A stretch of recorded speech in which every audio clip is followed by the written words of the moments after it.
Report आपने देखी। हमारे मेहमान भी हमारे साथ मौजूद हैं। गुफ्तगू का आगाज़ करते हैं। कामरान अरशद साहब, मैं पहले आपकी जानिब आऊँगा। कामरान साहब, इस वक्त ज़ाहिर है बार बार यही बात की जाती है कि मशरक़ वस्ता की जो सूरत हाल है, जंग की सूरत हाल है, उसकी वजह से पाकिस्तान की मईशत इस वक्त हम देख रहे हैं कि मुतासर हुई है और उसकी लपेट में। मार्च के फिगर्स को अगर देखा जाए तो एक्सपोर्ट में कमी हुई है। टेक्सटाइल सेक्टर में 7% की बड़ी कमी देखी जा रही है। लेकिन हम समझना ये चाहते हैं कि ये कमी सिर्फ और सिर्फ मशरक़ वस्ता की सूरत हाल की वजह से है या कुछ दीगर अवामिल भी इसके पीछे हैं। बिस्मिल्लाहिर्रहमानिर्रहीम। देखें, मैं ये समझता हूँ कि ये मशरिक़ वस्ता की जंग जिससे आबियान हुर्मुज़ ब्लॉक हुई है, इससे पहले ही बिजनेसमैन का कॉन्फिडेंस शेक हो रहा था। बिकॉज खित्ते की महंगी तरीन बिजली आपकी है, खित्ते की महंगी तरीन गैस का नर्ख आपका है, खित्ते का ऊंचा शरह सूद आपकी है जो कल 100 बेसिस पॉइंट बढ़ते 10.5 से 11.5 हो गया। खित्ते का सबसे बुलंद तरीन टैक्सेशन वो भी आपकी है। तो सर, बिजनेसमैन और इंडस्ट्रियलिस्ट जो है वो तो एक चक्की में पिस रहा है। जितना ये बयानिया कि हमारी मशीनें पुरानी हैं या हम प्रोग्रेस नहीं कर सकते, वो आपने पिछले 10 सालों से बिजनेसमैन को इस मुल्क में यरगमाल किया हुआ है एनर्जी के हाथ। फिर उसके अलावा जो आपका टैक्सेशन का निज़ाम है वो प्रोग्रेसिव नहीं है, वो रिग्रेसिव है। रादर देन कि आप टैक्स नेट बढ़ाएं, आप जो टैक्स नेट में इंडस्ट्री है अब बार बार उसी से रिकवरियां करते हैं, एडवांस टैक्स लेते हैं, एंड जो चीज़ें उनकी फेवर में भी होती हैं आप उनको उनके अगेंस्ट आप फैसले ले लेते हैं, लेवीज लगा लेते हैं, सर चार्जेस लगा लेते हैं। तो सर, आफ्टर ऑल इसी मुल्क से $100 बिलियन दुबई किया है ना। मतलब हम इस चीज़ को तो तस्लीम करते हैं कि इस मुल्क में शायद पैसे की कमी नहीं है, अपॉर्चुनिटी की कमी है। तो पैसा वहां जाता है जहां अपॉर्चुनिटी होती है। इसी तरह इस मुल्क से पैसा दुबई, पोर्चुगल, कनाडा गया। तो क्या हम इस लायक नहीं है कि हम वही इन्वेस्टमेंट के मौके इधर पाकिस्तानी बिजनेसमैन, पाकिस्तानी इंडस्ट्रियलिस्ट के लिए पैदा करें? अब तो ये बात करें ना, इससे पहले आपने क्या देखा 4-6 महीने पहले कि मल्टीनेशनल छोड़ के पाकिस्तान जा रहा है। मल्टीनेशनल्स क्यों छोड़ के पाकिस्तान गए हैं? क्योंकि जब उन्होंने देखा कि उनकी cost of doing business Sri Lanka में, वियतनाम में, इंडिया में, बांग्लादेश में कम है, तो वो फिर कहते हैं हम इधर अपना टाइम और अपने वसाइल और अपनी एनर्जी क्यों जाया करें। तो बिल्कुल बिल्कुल कामरान साहब, हम यही बात करते आए हैं कि हम रीजनली कंपैरेटिव नहीं है। और फिर उसके बाद हमने देखा कि मशरक़ वस्ता की सूरत हाल भी कुछ ऐसी बन गई। हमारे साथ ही रहिए। हम आते हैं काशिफ ज़िया साहब की तरफ। काशिफ साहब, बिजनेस कम्युनिटी तो इंटरेस्ट रेट को सिंगल डिजिट में लाने का मुसलसल मुतालबा करती रही है। यही बात जो इस वक्त कामरान साहब भी कर रहे हैं ताकि हम रीजनली कंपैरेटिव हो सके। लेकिन अभी जो रिसेंटली हमने देखा है कि शरह सूद को मजीद 1% बढ़ाया गया है, तकरीबन 11.5% पे चली गई है। और स्टेट बैंक ये मौके इख्तियार कर रहा है कि महंगाई की सूरत हाल के पेश नज़र ऐसा किया गया है कि इन्फ्लेशन को कंट्रोल भी रखना है। तो आपको लगता है कि ये सिर्फ यही वजह थी या फिर मैं यही सवाल करूंगा कि इसके पीछे और भी फैक्टर्स हैं? देखिए, सबसे बड़ी जो सिचुएशन है ये क्या ये ईरान और अमेरिका की जो जंग थी और जो मशरक़ वस्ता के हालात थे, क्या इससे पहले पाकिस्तान में दूध और शहद की नहरें बह रही थी? क्या उस टाइम पे शरह सूद जो है वो ऊपर नहीं था? क्या हमने तब मुतालबात नहीं किए थे कि बिजली के रेट को किस सतह पे लाया जाए, गैस को किस सतह पे लाया जाए?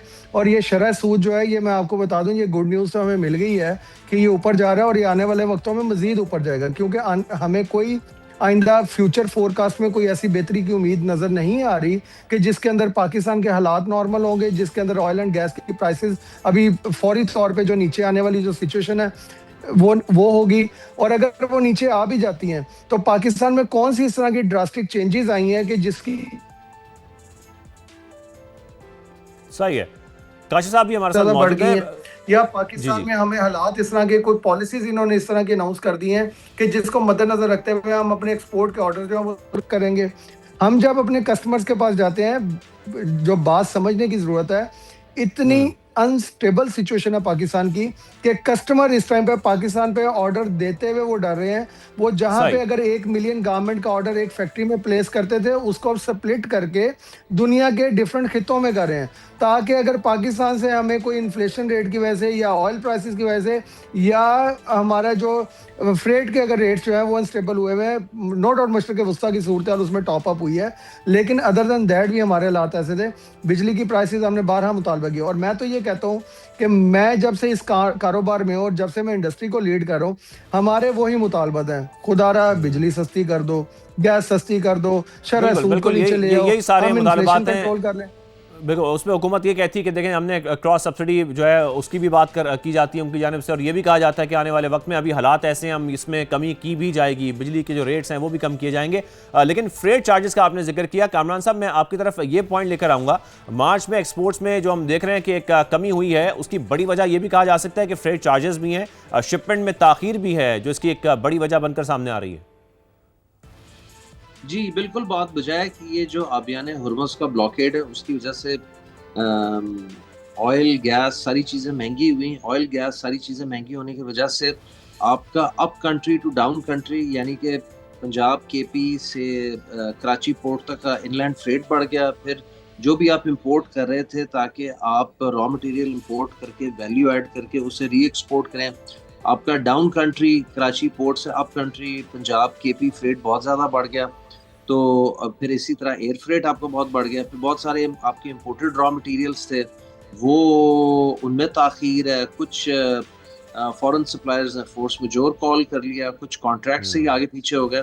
तो ये भी प्रॉब्लम्स हैं सर, लेकिन इसके साथ साथ हमें खुद देखना है कि क्या हमने अपने मुल्क के बिजनेसमैन और इंडस्ट्रियलिस्ट को प्रायोरिटाइज करना है या नहीं करना। मुझे अभी तक इस्लामाबाद में सिवाय बातों के कोई हलचल प्रायोरिटाइज करना इकोनॉमी को, बिजनेस को, सनतकारी को, कॉमर्स को, तिजारत को नहीं नज़र आ रही। ना कोई वाज़ेह इक़दाम नज़र आ रहे हैं। हम सिर्फ इसी चीज़ में लगे हुए हैं कि इधर से पैसे पकड़ लो, इधर से डेट रेज कर लो, फॉरेन बैंक से रेज कर लो, IMF से कर लो, डोमेस्टिक बैंक बोरोइंग बढ़ा लो। Government in the mean time अपने को अखराजात कम नहीं कर रही, अपने को एक्सपेंसेस कम नहीं करी। हाल ही में आपने देखा कि ब्रिटिश गवर्नमेंट के पास 86 व्हीकल उनके डिस्पोजल पे हैं, जबकि फेडरल गवर्नमेंट के पास, फेडरल एंड शायद सारी प्रोविंशियल गवर्नमेंट्स मिला के उनके पास 86,000 व्हीकल्स उनके डिस्पोजल पे। तो सर इस तरह चीज़ें नहीं चलेंगी। ये आपको बड़ा सोचना पड़ना है इन मुश्किल वक्तों में कि आपने इसमें इन मुश्किल वक्तों से अपनी इकोनॉमी को कैसे नेविगेट करना है। टैक्स का निज़ाम है वो आपका बुसीदा हो चुका है। बजाय आप टैक्स नेट बढ़ाएं, जो टैक्स नेट में है उन्हीं को आप पनिश करते जा रहे हैं, उन्हीं को आप पेनलाइज करते जा रहे हैं। और हो क्या रहा है कि आपका टैक्स नेट कर रहा है and out of tax net economy का साइज बढ़ रहा है। थोड़ा हम इस चीज़ में भी कंफ्यूज हो। ऑटोमोबाइल सेल के नंबर बड़े अच्छे हैं, सीमेंट सेल के अच्छे हैं, फर्टिलाइजर हमारे IT और सर्विसेज के नंबर्स कुछ एक्सपोर्ट्स में अच्छे हैं, वो अच्छे हैं, लेकिन सर वो अभी भी इतना ज्यादा कंट्रीब्यूट नहीं करते। IT जो है टेक्सटाइल के लेवल तक है, लेकिन सर वो उस लेवल पे नहीं है। तो जब तक आप उसको ऑल्टरनेट इंडस्ट्री जो एक्सपोर्ट के नंबर्स आपके मजीद बूस्ट अप कर सके। अब देखें का डाटा था वो ये शो कर रहा था कि आपकी $2 बिलियन से एक्सपोर्ट गिरी है एंड $5 बिलियन से इंपोर्ट गिर गई। वो जो 6 महीने के नंबर थे, जो पूरे साल के प्रोजेक्टेड नंबर हैं, वो मुझे लग रहा है बमुश्किल आप $30.5 बिलियन की एक्सपोर्ट टच करेंगे 30 जून 2026 को, जबकि आपने पिछले साल 30 जून 2025 से $32 बिलियन टच किया। तो $1.5 बिलियन आपको वहाँ कमी आनी है। एंड आपकी पिछले साल की जो थी इंपोर्ट वो कोई $59 बिलियन थी, इस साल मुझे लग रहा है कुछ 7 से $68 बिलियन पे बिल्कुल हमारे इंपोर्ट बिल में तो मुसलसल वैसे भी इजाफा हो रहा है। हमारे साथ रहिए, ब्रेक शामिल करते हैं कि हम वापस आते हुए गुफ्तगू आगे बढ़ाते हैं।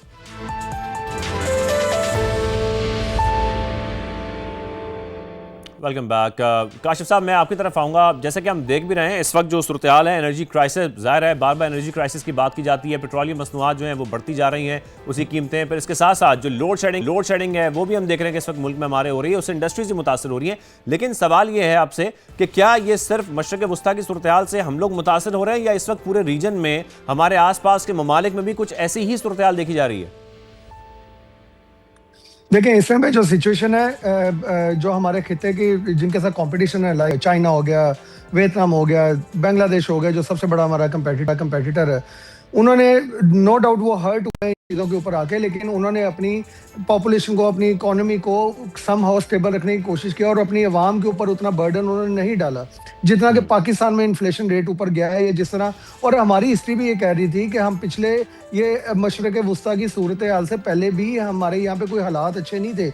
हम तब भी खिते में महंगे तरीन थे, बिजली में भी महंगे थे, गैस में भी महंगे थे, और हमारा इन्फ्लेशन भी बहुत। इस टाइम पे सूरत हाल ये कि हमारा आम मजदूर जो फैक्ट्री में है, ये ट्रिगर डाउन इफेक्ट नीचे तक आया है, वो भी इस टाइम पे ज़्यादा सैलरी डिमांड कर रहा है। ये सिर्फ बिजली महंगी, गैस महंगी, उससे रॉ मटेरियल महंगा नहीं, जो आम आदमी है जो अपने घर के अखराजात चलाता है उसको भी महंगाई का तूफान का सामना है। और अगर वो अभी हमसे सैलरी डिमांड कर रहा है तो हमारे ऊपर एक अनदर हेड जो है वो हमारे ऊपर इन्फ्लेशन का गिरा है। मैं इस टाइम पे एक बात आपके सामने रखना चाहता हूँ, क्या पाकिस्तान की तारीख में, पाकिस्तान की इमेज बिल्डिंग में इस तरह के हालात पहले आए थे कि आपके अमेरिका के साथ आपकी पूरी दुनिया में विन विन सिचुएशन है?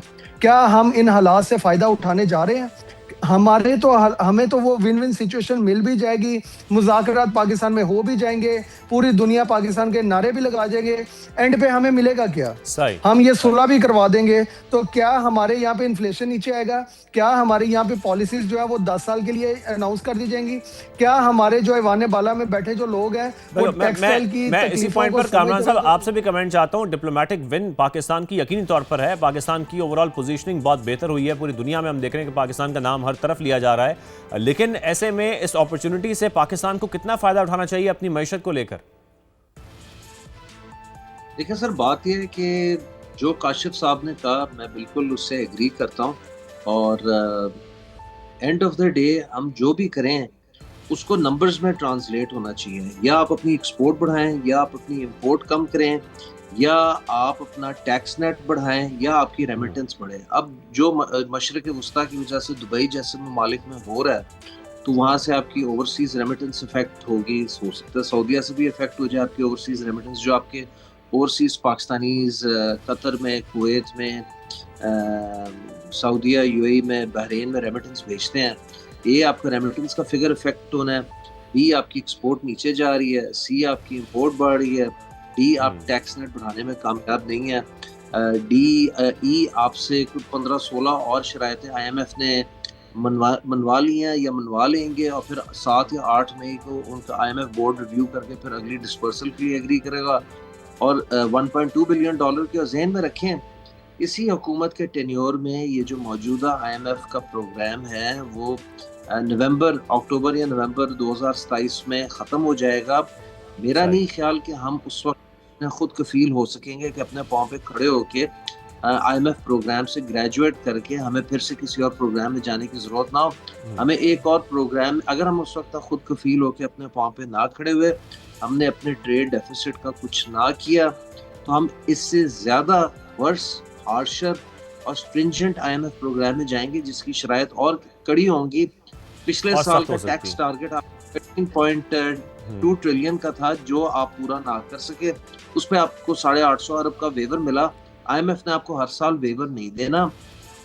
इस साल आपका 14.3 ट्रिलियन का टारगेट है, सुपर टैक्स की कलेक्शन करने के बावजूद भी आप उसके करीब ही नहीं पहुंच पाएंगे, और अगले साल का आपका टैक्स टारगेट 50.6 ट्रिलियन कामरान साहब एक चीज मुझे जरा बताइएगा यहाँ पर कि हुकूमत इस वक्त खास तौर पर हम टेक्सटाइल सेक्टर की बात करें, उनका इंटेंट इस वक्त कैसा दिखाई देता है? क्या वो इसको फैसिलिटेट करने के लिए आप लोगों को ऑन बोर्ड लेते हैं, ये मसाइल पूछते हैं, इसको एड्रेस करने की कोशिश कर रहे हैं?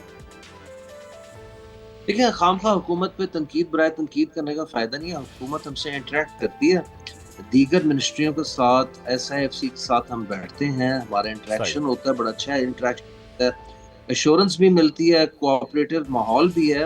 लेकिन सर उसके बावजूद ऑन ग्राउंड आपकी चीजें इंप्रूव नहीं हो रही। वो एश्योरेंसेस पे दुनिया नहीं चल रही, दुनिया उम्मीद पे कायम है, लेकिन this has to translate into positive numbers for Pakistan. हम सब इधर पाकिस्तान के लिए बैठे हैं, तो अगर ये चीजें पॉजिटिव नंबर्स में नहीं ट्रांसलेट होंगी, एक बच्चा स्कूल जाता है तो उसकी ग्रेडिंग, उसकी आउटलुक, उसकी अपीयरेंस उसके मैनर्स पे नहीं होती, उसकी एकेडमिक परफॉर्मेंस पे होती है।